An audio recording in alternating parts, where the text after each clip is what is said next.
de ABC Radio, quien se encuentra en este momento en el Instituto Federal Electoral del IFE, del mismo sitio donde está nuestro corresponsal, pero desde otro punto de vista, y para hablar también de otros temas que van ligados a este proceso electoral, y es obviamente lo que representa para México unas elecciones que para muchos siempre dicen que es un momento electoral que es trascendental para el país, sea México, sea Venezuela, sea Colombia, sea Ecuador, pero en particular, ¿qué es lo que tiene de especial el proceso de este 2012 en México, más aún en un país tan convulsionado por la violencia? ¿Qué tal? Buenas tardes, Juan Carlos. Un saludo a tu amplio auditorio en América Latina. Pues así es, como bien ya ha sido narrado en este espacio, se está definiendo hoy la candidatura presidencial. Hay elecciones concurrentes en varias entidades del país.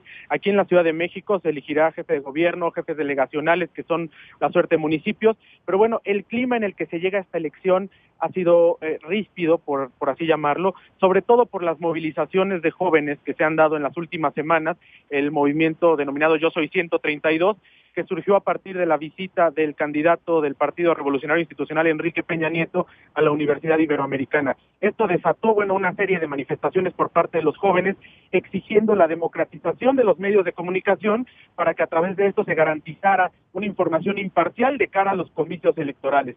He de comentarte que, el Instituto Federal Electoral ha trabajado con los ciudadanos, están una suerte de inspectores de casilla, hay muchísima gente, muchísimos ciudadanos trabajando en cada una de las urnas a lo largo y ancho del país, pero estas protestas van más que nada por la desinformación que han catalogado los jóvenes, que se ha dado a partir de medios electrónicos, sobre todo de televisión y de algunos medios escritos, donde desde su perspectiva se ha dado un claro favorecimiento a uno de los 4 candidatos a la presidencia de la República. Ahora bien, ¿por qué en México no se puede divulgar algún tipo de encuesta a boca de urna como lo hacen en otras naciones, que no es costumbre obviamente, pero por qué México en especial prohíbe esta situación donde, como usted lo ha dicho, pues hay un candidato o candidata que ya ha sido prácticamente favorecido según lo que dicen las bocas de urna y que nosotros manejamos los números, pero que no lo podemos decir? Pero entonces, eso por un lado, pero por el otro, ¿cómo se encuentran los centros de partidos políticos de cada uno de estos participantes en la jornada electoral? Mira, desde el año 2007, por los resultados que tuvimos hace 6 años, donde, pues no hubo un claro ganador la noche de la elección, y de hecho el tribunal fue quien decidió darle la mayoría al presidente Calderón, al presidente actual. En 2007 se reformó la ley precisamente para evitar que las encuestas se usaran como medio de propaganda política, porque así fueron usadas por algunos partidos, prácticamente por todos. Entonces la ley prohíbe desde 3 días antes de la elección, de hecho desde el día 27, no se pueden difundir ni encuestas que se hayan realizado y tampoco encuestas de salida. Se podrán dar a conocer después de las 8 de la noche. ¿Por qué? Porque a partir de esa hora el programa de resultados preliminares, el PREP, comenzará a dar los primeros resultados ya de las casillas que se han empezado a cuantificar. Esa es la razón por la que no permite la ley mexicana que se den a conocer estas encuestas de salida durante toda la jornada electoral. Muchos partidos las han contratado, pero son para uso interno, y lo que busca la ley, nos guste o no, porque algunos están de acuerdo y algunos no, es que no se haga propaganda electoral diciendo que tal o cual candidato va encabezando ya las preferencias de acuerdo a lo que haya contestado la gente, y además porque, a decir de muchos partidos políticos también y muchos analistas, no hay una metodología clara, a pesar que la revisa el IFE. En algunas de esas encuestas se han desacreditado algunas casas encuestadoras, y a fin de evitar todo este problema postelectoral que hubo hace 6 años, la ley se modificó y es de esta forma como opera. Así que a partir de las 8 de la noche es cuando los tiempos del centro de México, es cuando está permitido que las diferentes encuestadoras y medios de comunicación den a conocer estos primeros datos paralelamente al PREP, que es el programa de resultados preliminares oficial del IFE. Ahora, los centros de campaña o comandos de campaña, como también son conocidos en algunos países, ¿qué hacen en este momento? ¿Cómo se desarrolla, digamos, la vida política en México? A sabiendas que no se puede hacer ningún tipo de propaganda política, pero también en medio de estas elecciones, ¿qué hacen? Pues mira, desde el 27, de hecho incluso las páginas de internet están cerradas. Si tú visitas algún sitio de alguno de los 3 partidos políticos, dice que en respeto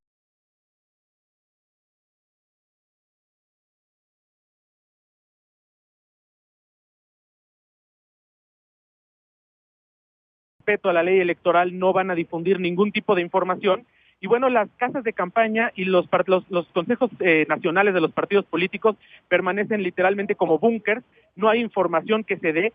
Lo único que nos llamó la atención es que el día de ayer el Partido Acción Nacional, que es el partido oficial, el del gobierno, convocó a una conferencia de prensa, algo inédito. Ningún partido político convoca una conferencia de prensa un día antes de la elección, y solamente fue para dar algunas noticias en torno a puntos rojos que ellos consideran que se han encontrado en algunas zonas del país, pero bueno, prácticamente se encuentran blindados sin dar información. Y bueno, obviamente la prensa ya está en estos 4 partidos políticos, casas de campaña, esperando las reacciones a partir de las 11:45 de la noche, cuando ya se dé pues una tendencia irreversible, que es lo que así se ha comentado desde Federal Electoral. Así que no hay información, permanecen realmente a la expectativa, y se sabe que están revisando estas encuestas de salida, que bueno, son confidenciales, no se pueden dar a conocer abiertamente, pero sí están ya en manos de las dirigencias de los partidos políticos.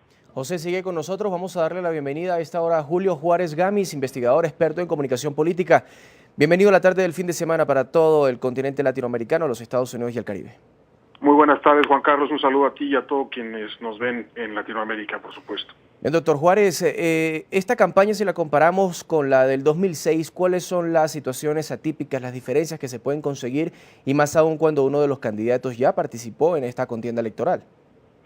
Bueno, si me permites, yo creo que desde el punto de vista de la comunicación política, la principal diferencia con este año, con hace 6 años, en 2006, son las redes sociales. Hablaba mi colega anteriormente sobre el movimiento de estudiantes, sobre esta pretendida veda electoral en donde aparentemente no puede haber o no puede fluir información de los equipos de campaña porque la ley lo impide, no se pueden hacer públicas encuestas ni sondeos de salida. Y algo que sí empieza a suceder y va a empezar a suceder a lo largo de que se vaya desarrollando la tarde y vayan cerrando las casillas a las 6 de la tarde, es generarse mucha información y mucho flujo, digamos, en cuanto a datos, cifras, acontecimientos en redes sociales. Y decir redes sociales no termina en redes sociales, porque redes sociales son un enorme alimento de información para los medios tradicionales que están retomando constantemente, de acuerdo a sus propios criterios editoriales, aquellas cosas que ellos consideran que son de carácter noticioso, y las estamos viendo constantemente en programas de radio, en programas de televisión, en los portales de la prensa escrita. Prácticamente todos los medios en México dedican a lo largo de este día una cobertura especial. Entonces tú prendes la televisión, desde las 7 de la mañana hay mesas de discusión, hay sondeos, hay reportajes, hay reporteros a lo largo y ancho de la República. Lo mismo está sucediendo en programas de radio y también, por supuesto, en estos portales, que además ha habido un boom en los últimos 4 o 5 años en México de esta ola de periodismo digital, en donde se retoma mucha información que está generándose inmediatamente en redes sociales. Hace 6 años los mexicanos no tuvimos un espacio tan dinámico, tan vibrante, estábamos todavía más metidos en un modelo de comunicación muy tradicional, la televisión, la radio y eventualmente algunos portales que incipientemente comenzaban ya a jugar un papel importante en esto, ¿no? Ahora bien, estamos viendo justamente, hablando de las redes sociales, en Twitter pues aparecen ciertos mensajes, ciertos tweets donde dice, por ejemplo, si tú también votaste por tal candidato, dale hoy voto por tal candidato, elecciones 2012. Todos a votar, vamos México, y esto tal vez pueda servir de una manera, ¿por qué no? Como usted lo ha dicho entonces, de hacer un sondeo por la red social sin que sea penalizado y sin saber si es el propio partido político que lo está haciendo, porque pueden ser, ¿por qué no?, personas que no existen, cuentas falsas, pero que llevan a generar esa matriz de opinión a través de las redes sociales. Pero sí me llama la atención preguntarle, doctor Juárez, sin ánimos obviamente de decir que por esto vaya a ganar algún candidato o candidata a las elecciones o esté punteando en este momento, sí vale la pena preguntarse quién tuvo la mejor política comunicativa hacia el pueblo mexicano durante la campaña electoral. Mira, yo creo que tenemos 3 campañas para hablar, digamos, de los candidatos que estuvieron en algún momento en los primeros 3 lugares, que es el caso de Enrique Peña Nieto, de la coalición Compromiso por México, el Verde Ecologista y del PRI, López Obrador por la izquierda, los 3 partidos de izquierda, y la candidata del Partido Acción Nacional, Josefina Vázquez Mota. y bueno, por supuesto, el candidato de Nueva Alianza, Gabriel Cuadri. En el caso de los tres primeros, que digamos son las tres principales fuerzas políticas, hubo eventos muy coyunturales, muy bien definidos en cuanto al monitoreo de medios de comunicación, digamos desde octubre del año pasado, que fue formalmente el inicio del proceso electoral, no de la campaña, pero sí del proceso electoral. En el caso de Josefina Vázquez Mota, inició una campaña con muchos traspiés, muchas equivocaciones en su equipo de comunicación, desmentidos que tenían que salir a corregir frases desafortunadas, inicios de campaña con estadios vacíos, el famoso emblemático caso del Estadio Azul, en donde la candidata toma protesta como candidata de su partido y el estadio eventualmente se sale la gente, se vacía el estadio, y son imágenes, digamos, muy negativas y que a lo largo de varias semanas definen un poco la campaña de Josefina Vázquez Mota en un tono muy accidentado, de hierros y sin parecer, cambios de timón cada 15 días. Llegaba un equipo nuevo, se iba otro equipo de campaña, eso generó mucha confusión y yo siento que dificultó que el equipo de campaña de la candidata lograra realmente posicionar un mensaje, si es que tenían un mensaje claro al principio. El caso de Peña Nieto, lo comentaba mi colega, fue muy emblemática esta visita a la Universidad Iberoamericana en un encuentro que inicialmente parecería ser controlado, en donde termina siendo rechazado por grupos de estudiantes de esta casa de estudios, y eventualmente eso termina y se convierte en una especie de bola de nieve, en donde las televisoras, varios programas y los propios medios recogen ya un reclamo que trasciende incluso a Enrique Peña y que es precisamente el papel de poderes fácticos en el país, sí. El caso concreto de las televisoras. Ya que ha nombrado, doctora, Enrique Peña Nieto, quiero que en este momento, pues mientras el equipo de producción sube la nota, veamos cuál es el perfil de este candidato del Partido Revolucionario Institucional que está optando en este momento lograr posicionarse como el eventual candidato ganador a la presidencia de México y volver nuevamente al gobierno, simple y llanamente después de muchos años de haber estado en el poder, pero que en algún momento el PAN los desplazó, supuestamente por haber pensado o haber tenido además bastantes denuncias de corrupción sobre varios partidarios del Partido Revolucionario Institucional. Este es Enrique Peña Nieto. Político y abogado mexicano nacido el 20 de julio de 1966. Es considerado como el hombre que puede llevar al Partido Revolucionario Institucional de regreso a la Casa Presidencial de Los Pinos tras el histórico relevo que hizo el PRI en el año 2000, luego de 7 décadas de gobierno ininterrumpido. El voto de ustedes. Su carrera política tuvo para muchos una velocidad meteórica. En 1994 empezó a trabajar en actividades públicas y fue en ese año cuando se casó con Mónica Pretelini.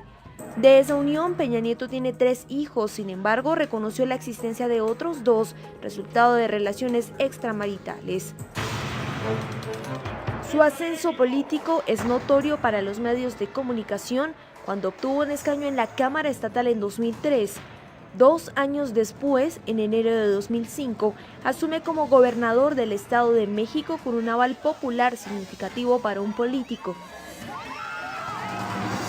Enrique Peña Nieto llegó a ser el jefe de la entidad con el apoyo mayoritario de 39 de los 45 distritos que tiene esa zona central de México. Pese a la velocidad de su gestión, un hecho trastocó el camino en enero de 2007. Solo 11 días después de comenzar el año, la esposa de Peña Nieto murió como consecuencia de una crisis epiléptica. La noticia trascendió de lo privado y pasó a tener relevancia nacional porque muchos consideraron que fue un fallecimiento poco claro. En 2010, el político priista regresa al altar, en esta oportunidad de la mano de Angélica Rivera, una popular actriz que protagonizó algunos anuncios publicitarios de la gobernación del Estado de México 3 años atrás. El 23 de noviembre de 2011 se convirtió en el único aspirante del Partido Revolucionario Institucional a la presidencia de México. Desde ese día, Enrique Peña Nieto ha construido una imagen de estadista que ha tenido que mezclar con varios tropiezos mediáticos. El 3 de diciembre, en una rueda de prensa, solo pudo recordar el título de la Biblia cuando fue cuestionado por los libros que habían impactado en su vida. Además, en otra aparición ante los medios, olvidó las razones de la muerte de su primera esposa. Enrique Peña Nieto, considerado diplomático en el aspecto político y cercano en el ámbito personal, enarbola las banderas de la colectividad que muchos consideran de vieja guardia, acuñando un plan de gobierno de compromiso y cumplimiento para transformar a México.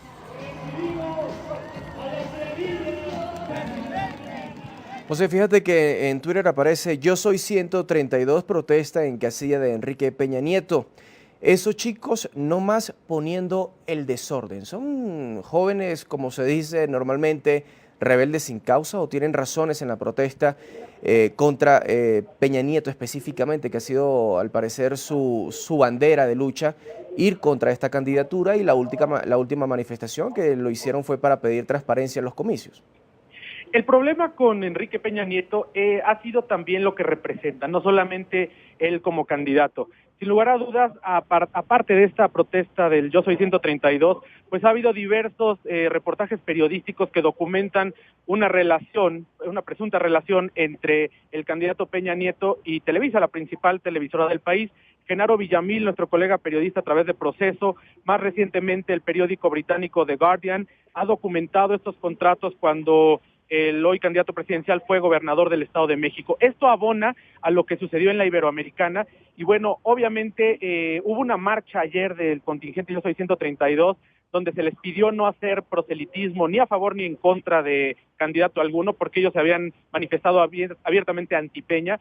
Lo respetaron hasta ayer. Hoy, en efecto, tuvimos noticia que hubo algunas protestas en Atlacomulco, aunque el contingente Yo Soy 132, a través de su página oficial de internet, se ha deslindado de tales hechos. Es difícil corroborarlo, es difícil saber si efectivamente son o no son de este grupo, pero el hecho es que sí se manifestaron ahí en Atlacomulco, y de hecho ahorita hace unos 30 minutos que llegamos a las instalaciones del Instituto Federal Electoral, había también un contingente afuera, no precisamente de jóvenes, pero sí de gente que venía a protestar, al parecer por el tema de las casillas especiales, que no había suficientes boletas. Entonces sí ha sido un ambiente ríspido, y más que estar contra la persona de Peña Nieto, me parece, por lo que se ha dado a conocer en el país, es contra lo que representa, y bueno, pues toda esta maquinaria que hizo de una persona o de un político, pues un producto mercadológico, a decir de los jóvenes y de estas investigaciones periodísticas, y que está hoy como puntero para ocupar la presidencia de la República. Claro, no lo sabemos hasta que pues lleguen los primeros resultados por la noche. Ahora, doctor Juárez, ¿comparte esta percepción que los que están contra esta candidatura es contra lo que representa el Partido Revolucionario Institucional o contra lo que es, por qué no decirlo de una vez, Enrique Peña Nieto, y a tal punto que pueda afectar su vida personal, la imagen de un candidato y en su momento cuando era gobernador? No, yo creo que es muy claro el llamado del Yo Soy 132. Hay quienes lo ven y no es difícil coincidir con esto, porque eventualmente el 132 es un movimiento de consumidores. Es decir, lo que ellos están diciendo es: no hay diversidad de información en los medios de comunicación, no hay pluralidad. Vemos medios, particularmente el caso de la televisión, que parten de una enorme concentración, es decir, dos empresas son dueñas prácticamente de todas las concesiones, más del 88% de las concesiones en televisión abierta a nivel nacional, y este movimiento busca de alguna manera levantar y acusar un poco lo que está sucediendo en los medios de comunicación frente a un candidato en particular. Ahora, todos los partidos políticos en México, todos absolutamente, negocian con la televisión. Es decir, aquí no hay de buenos y malos, no hay de que un partido está más cerca y otros no. Es decir, todos los partidos, cuando están en el gobierno, eventualmente negocian paquetes de comunicación, porque el gasto en comunicación social no está regulado en México, y esa es finalmente una también de las características del mercado de medios en México. Es decir, hoy muchos partidos se quejan y dicen, bueno, es que Peña está muy cercano a las televisoras, pero en su momento gobernantes de izquierda, de derecha, de Acción Nacional, de todos los partidos han estado cerca también. Entonces es, digamos, un efecto boomerang en donde hoy se acusa de inequidad a un problema que va mucho más atrás, que tiene que ver con este marco regulatorio totalmente ausente en la legislación mexicana. Ahora vamos a ver también el perfil de Andrés Manuel López Obrador, el candidato de la izquierda mexicana, que por segunda vez aspira a la jefatura del Estado. En 2006, López Obrador bloqueó las principales avenidas del Distrito Federal luego de denunciar un robo electoral. Veamos. Una lucha más por llegar al poder.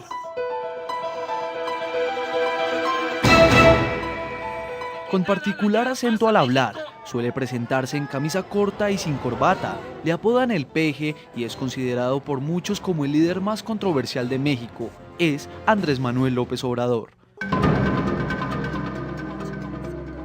Nació en 1953 en el municipio de Tepetitlán, en el sur de Tabasco, y es el primero de 7 hijos. Llegó a la Facultad de Ciencias Políticas de la Universidad Nacional de México en una época donde se hablaba de la viabilidad del socialismo. El interés de Obrador por la política nació 3 años después, cuando se sumó a la campaña del poeta Carlos Pellicer, que buscaba un escaño en el Senado por el Partido Revolucionario Institucional. En 1996, cuando se convirtió en dirigente nacional del Partido de la Revolución Democrática, encabezó bloqueos de carreteras y pozos petroleros en demanda de mejores condiciones para los tabasqueños. Los primeros 3 años como jefe de gobierno del Distrito Federal le marcaron la vida. López Obrador perdió a sus padres y a su esposa, que falleció de lupus. Por otro lado, fue nombrado el segundo mejor alcalde del mundo. En el año 2005 se enfrentó al entonces presidente Vicente Fox, a quien acusó de bloquear su candidatura presidencial por impulsar que se le quitara el fuero de gobierno. El 11 de agosto del 2005, Obrador inició su primera campaña presidencial. Obtuvo su registro en los comicios presentándose como el candidato de la Coalición por el Bien de Todos. A partir de allí inició una batalla política con el entonces aspirante del PAN, Felipe Calderón Hinojosa. Finalmente, el 6 de julio de 2006, Obrador perdió frente a Calderón por un margen de 250,000 votos. Andrés Manuel calificó el resultado como fraude y pidió un recuento. El conteo final fue coherente con el primero. Ante la derrota, convocó a un movimiento de resistencia civil pacífica que duró 48 días frente a la Plaza del Zócalo. Desde el 25 de julio del 2010, Andrés Manuel López Obrador ha recorrido los 2.452 municipios del país hasta que obtuvo la candidatura de los partidos de izquierda. Con frases como "República Amorosa" y "El cambio verdadero está en tus manos", López Obrador busca el voto de los mexicanos por segunda vez. José, podemos decir que tal vez Andrés Manuel López Obrador forma parte de un chavismo en México, que formaba parte también de esas protestas que en su momento existieron contra el gobierno de Felipe Calderón, donde aparecía incluso en la Plaza del Zócalo, eso, si mal no estoy, en el año 2006, 2007, imágenes del presidente Chávez frente al Palacio de Gobierno. Tal vez eso le pueda costar en algún momento la candidatura o la presidencia a Andrés Manuel López Obrador. Pues mira, ha sido un argumento recurrente.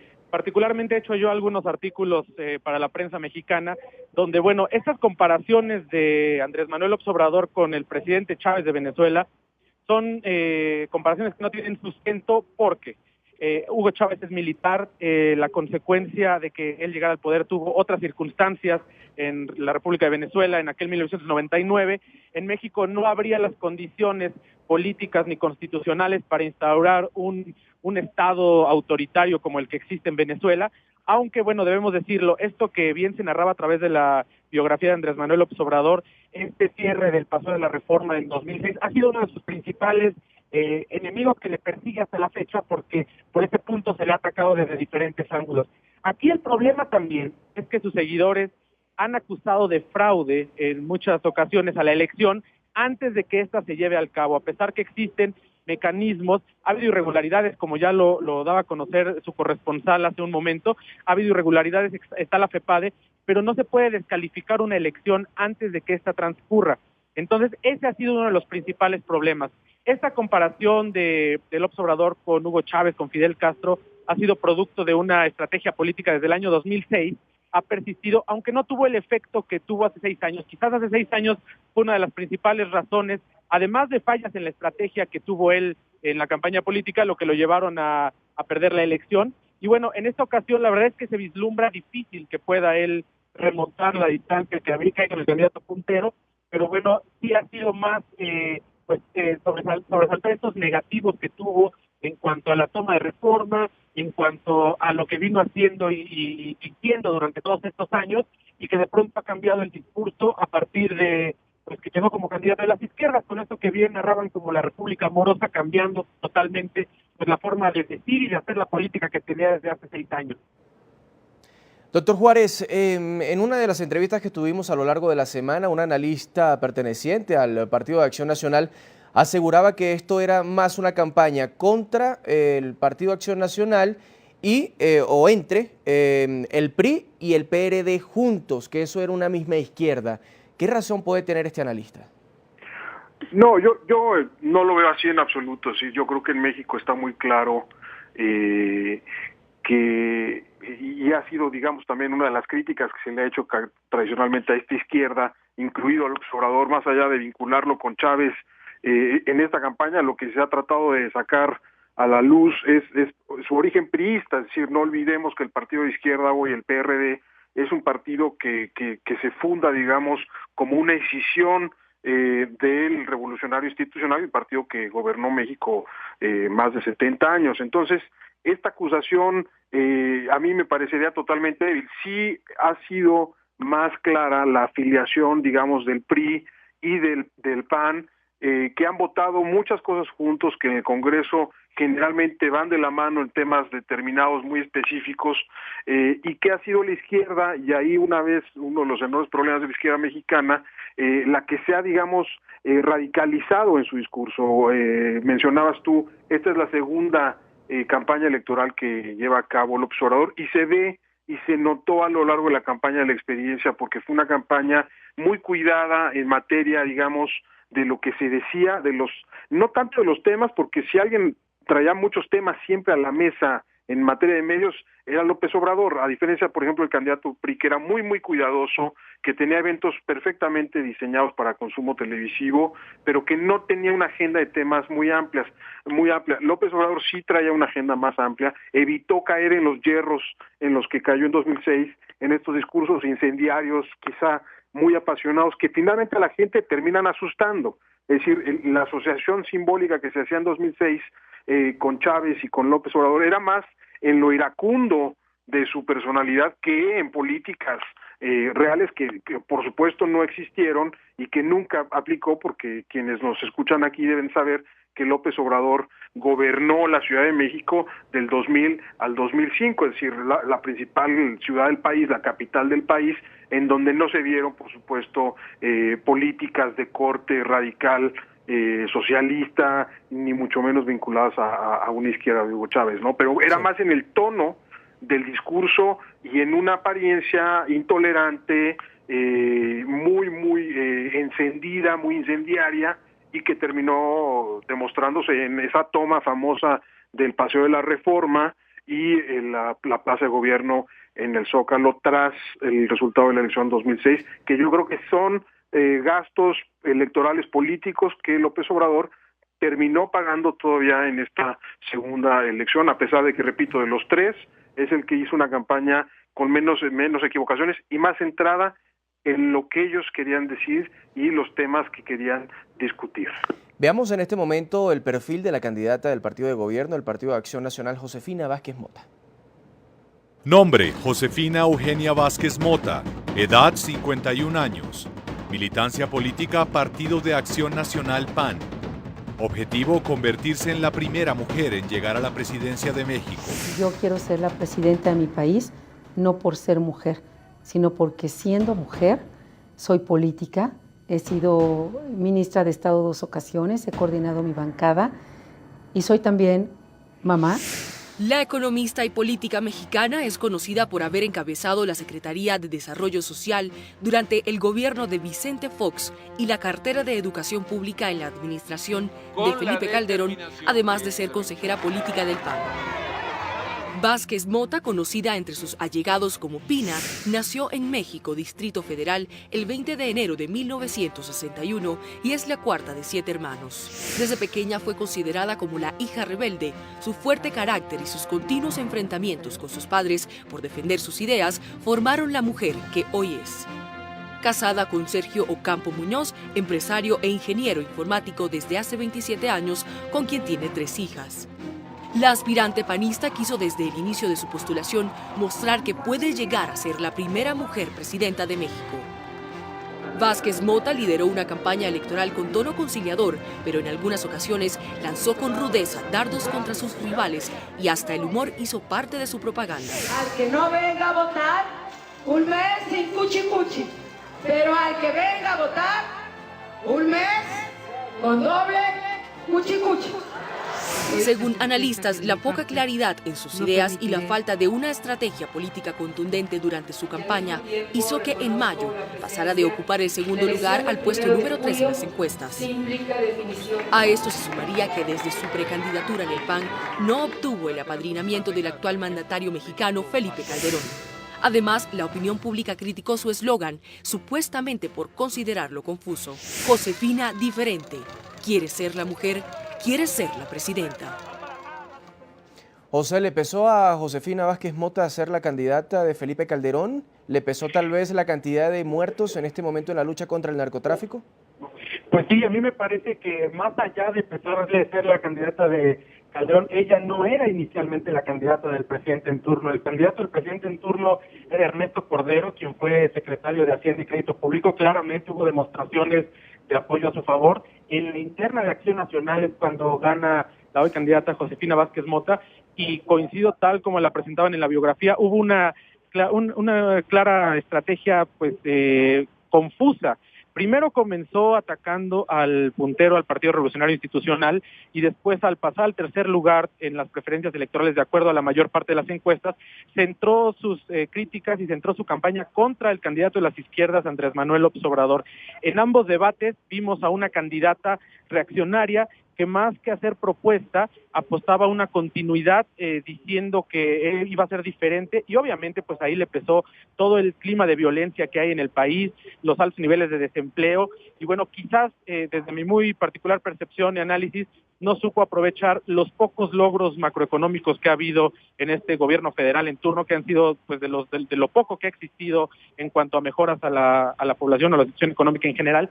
Pero sí, me parece que el no apoyo del presidente y después el hecho que dentro del mismo Partido de Acción Nacional, gente como Manuel Espino, que fue expulsado, decidió apoyar abiertamente al candidato Peña Nieto, o como el expresidente Fox, que fue el primer presidente panista de este país, decide apoyar también simbólicamente a Enrique Peña Nieto, pues fueron cosas que le pesaron mucho a la candidata Josefina Vázquez Mota. El único apoyo desde la presidencia que se dio fue, bueno, pues la participación de la primera dama Margarita Zavala en algunos de los últimos eventos que tuvo Josefina Vázquez Mota, pero sí, en efecto, no hubo un mensaje claro de cómo iba a manejar al país o de cuáles eran sus propuestas políticas en caso de ganar la elección. Más bien se fue como representando a las mujeres, y bueno, muchas no se sienten realmente representadas por ella. Doctor Juárez, ¿estaba México tal vez preparado para ser gobernado por una mujer, más aún cuando para muchos México es un país, ¿por qué no, machista? Bueno, yo no creo que seamos más o menos machistas que otras democracias, incluso democracias más avanzadas como las que tenemos ahora en Europa o en los propios Estados Unidos. Es decir, yo no siento que el tema de haber sido mujer haya pesado en contra de Josefina Vázquez Mota. A pesar de ello, su discurso apeló muchas veces a este voto que hacía un silogismo muy facilón, es decir, dirigiéndose al voto femenino diciendo vota por mí porque soy mujer, cuando eso no tiene ningún sustento ni atadura, digamos, racional. Es decir, ¿por qué tendría yo que votar por una persona simplemente por el hecho de pertenecer al mismo género? Y ahí hay otra cosa también que tiene que ver, yo creo que con la manera en la cual se va llevando la candidatura. El Partido de Acción Nacional fue el único de los contendientes, de los partidos que contienden ahora, que tuvo un proceso interno. En México estrenamos en esta elección del 2012 federal por la presidencia, por primera vez se dio lo que en Estados Unidos comúnmente se conoce como las primaries, o las campañas internas, o las precampañas, como les llamamos acá. Y esto tenía la intención de que si había más de un aspirante dentro de un partido político a contender por ser él o ella el candidato del partido, pudieran competir libremente, buscar el voto interno y después celebrar una elección, digamos, al interior del partido. Acción Nacional fue el único que tuvo un proceso así. Ya se mencionaron los nombres de Santiago Krill y Ernesto Cordero, quienes fueron, digamos, quienes compitieron con Josefina Vázquez Mota por esta nominación, y fue ella la que poco a poco fue derrochando los bonos, al menos en materia de cobertura informativa, fue obteniendo a lo largo de la precampaña, cuando ella consigue, en una victoria abierta, tajante, incuestionable, ganarle la candidatura a sus dos compañeros de partido. Empiezan estos tropezones a los cuales yo me refería y que terminaron marcando en gran parte, digamos, el accionar. Sumémosle a ello el pobre desempeño en materia de seguridad del gobierno de Felipe Calderón, y lo que tenemos ahí es un escenario en donde la gente finalmente fue distanciándose de la candidata y del propio partido. Es decir, si no le pegaba a ella por imagen, le pegaba a ella por la imagen del partido, y eso terminó moviendo las preferencias al grado de que llegamos al día de la elección con prácticamente todas las encuestas de opinión dándola a ella en un tercer lugar. Por supuesto que falta todavía hoy y hay que ser muy cautos para ver cuál es el resultado y cómo se van dando los conteos, pero ese, digamos, fue el escenario, cómo llegamos los mexicanos al día de la elección. Gabriel Ricardo Cuadri de la Torre es candidato presidencial por el partido Nueva Alianza. Entre quienes miden sus fuerzas en las urnas, es quien resulta para algunos un poco desconocido, por ende con pocas posibilidades hasta cierto punto de ganar estas elecciones. Sin embargo, llega al fin de la carrera por la presidencia representando a una alternativa de los partidos tradicionales mexicanos. Gabriel Ricardo Cuadri de la Torre, fecha de nacimiento 4 de agosto de 1954. Lugar: Ciudad de México. Profesión: Ingeniero civil. Filiación política: Partido Nueva Alianza Panal. Hasta el momento no ocupó algún cargo de elección popular. Sin embargo, tiene una amplia trayectoria de servicio en el sector público. Fue asesor del gobierno de Ernesto Zedillo en materia medioambiental entre 1994 y 2000. De allí pasó a ser del grupo de directivos del Banco de México. Su estreno en la política tuvo lugar el pasado mes de febrero. Entonces fue nombrado como candidato presidencial del partido Nueva Alianza. Aun cuando es un colectivo minoritario, ha logrado visibilidad por ciertos postulados, entre ellos el de calificarse como una alternativa fuera de los políticos de siempre. De hecho, así lo hizo evidente el mismo día del lanzamiento de su campaña. Despegó el 30 de marzo con una excursión de buceo. Desestimado por sus rivales, Cuadri no pasaba el 1% en los sondeos de opinión. Todo cambió, sin embargo, tras el primer debate presidencial el 6 de mayo. Los aspirantes más visibles se limitaron a intercambiar ataques mutuos. Él, por su cuenta, expuso sus ideas y se hizo visible ante una audiencia que jamás había tenido. Un movimiento que le hizo ganar respaldo popular. Gabriel Ricardo Cuadri de la Torre, la figura emergente de la presente contienda electoral mexicana. José Antonio, ¿se puede hablar que tal vez en México se necesita más maquinaria que preparación para poder lograr la presidencia en México? Pues mira, el problema de Gabriel Cuadri no es él, sino el partido que lo respalda. Él es un gran académico, igual que Luis Castro, quien es el presidente nacional del PANAL. El problema es que este partido es una franquicia del Sindicato Nacional de Trabajadores de la Educación, y es una afirmación que se ha corroborado a lo largo de los años. Quien ideó y fundó este partido, pues es el Bester Gordillo Morales, la lideresa vitalicia de este sindicato, y bueno, esto se usa con fines políticos, los maestros operan políticamente para este partido, y bueno, Gabriel Cuadri aceptó esta invitación de la maestra Elbester Gordillo, lo dijo él personalmente, que no la conocía, la vio una vez, y bueno, sí se presenta como un ciudadano, presenta pues propuestas diferentes, una alternativa, pero el problema es precisamente esos intereses a los cuales él corresponde, que son del Partido Nueva Alianza, y que se han visto a lo largo de estos últimos años, desde que se fundó el partido, a quién obedecen, qué han hecho sus legisladores, dónde se han ido esos recursos, ha quedado poco claro los recursos de Nueva Alianza, dónde van, y esto ha sido el principal enemigo de Gabriel Cuadri. Efectivamente es un ciudadano, no es un político convencional, trabajó en el Instituto Nacional de Ecología, tiene una trayectoria académica y profesional, sobre todo en materia ecológica, muy importante, ha dado ideas muy liberales desde la plataforma política que él representa, una persona muy preparada, pero insisto, el hecho de pertenecer al partido Nueva Alianza, donde literalmente es de propiedad del Bester Gordillo Morales, lideresa del Sindicato Nacional de Trabajadores de la Educación, es lo que le ha mermado, y bueno, pues por ello no ha tenido un crecimiento sustancial, precisamente por este apadrinaje que tiene el PANAL por parte de la maestra Gordillo Morales, que sin lugar a dudas representa uno de los actores políticos pues más nefastos para la vida pública del país. Señor Juárez, ¿qué gana un candidato que supuestamente puede tener pocas aspiraciones o posibilidades de ganar la presidencia, en este caso Cuadri? Bueno, muchísimas cosas. De entrada, un reconocimiento público que no tenía anteriormente y que eso política, profesionalmente, se puede cotizar bien en el futuro.